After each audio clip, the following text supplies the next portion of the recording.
විරාමෙන් පසු අපි නැවතත් එකතු වෙන්නේ හිත හදන සදහම් පවුර වැලිමලුව සදහම් කතිකාවතත් එක්ක. මට හිතෙනවා තවත් වැලිමලුව සදහම් කතිකාවත වෙනුවෙන්ම නිර්මාණය වුණ අපූර්ව ගීතයක් රස විඳලා නැවතත් සදහම් කතිකාවත ආරම්භ කරන්න.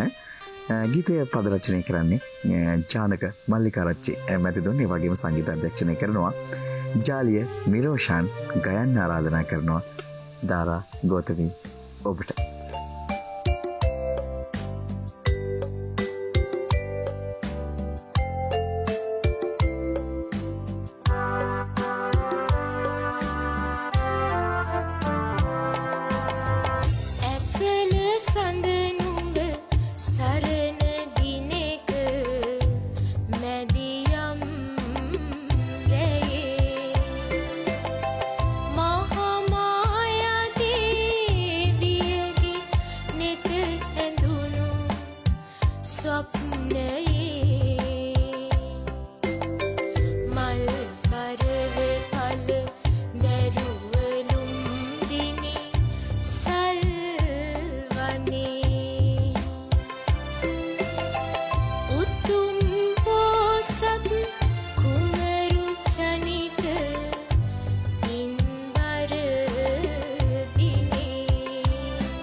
Sakala siri